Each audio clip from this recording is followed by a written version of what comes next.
Ողջույն իմ սիրելի հետևորդներ, ինչպես տեսնում եք այսօր կապույտ երակ սունկ եմ պատրաստելու, դաշտի սունկ և պարտավոր եմ մի փոքր պատմել սնկերի հետաքրքիր փաստերից։ Պարզվում է սունկը լվանալ չի կարելի, քանի որ ջուրը ոչ միայն քայքայում է սնկի կառուցվածքը, այլև փչացնում է համային որակը։ Փորձառու սունկ հավաքողները խորհուրդ են տալիս, որպեսզի սունկը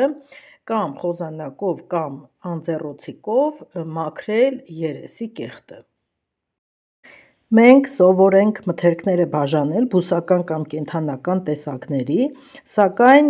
սնկերը հատուկ դեպք են, նրանք չեն պատկանում ոչ բուսական և կենդանական ծագման, բայց գիտնականների երկարատև հետազոտությունից պարզվել է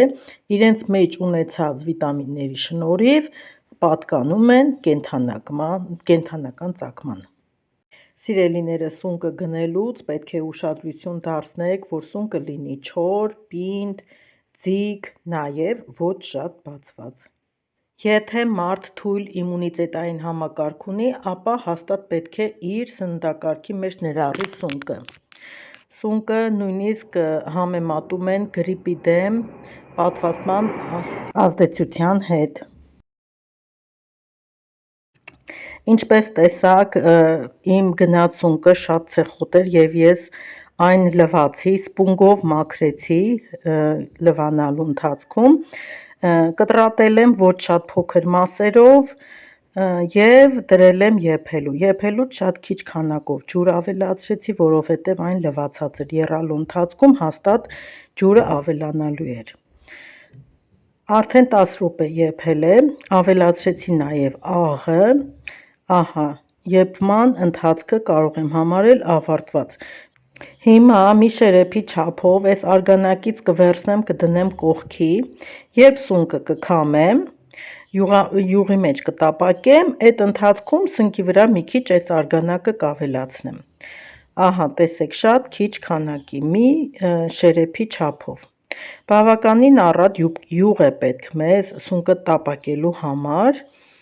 և թողնում ենք հալի, որ սունկը լցնենք մեջը, մի 5 րոպեի չափով անընդհատ խառնենք։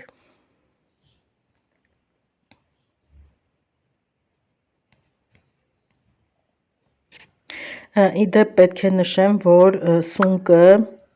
գիտնականները պարզել են հետազոտություններից, բավականին երկար հետազոտություններից հետո պարզվել է, որ սունկը ունի կանխարգելիչ ազդեցություն ուռուցքի ի հատ գալուն պես,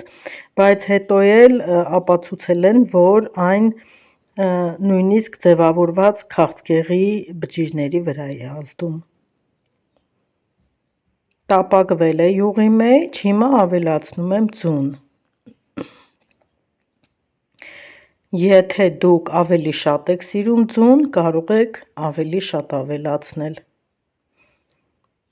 Ես 1,5 կգ սնկի համար օգտագործեցի 6 ձու։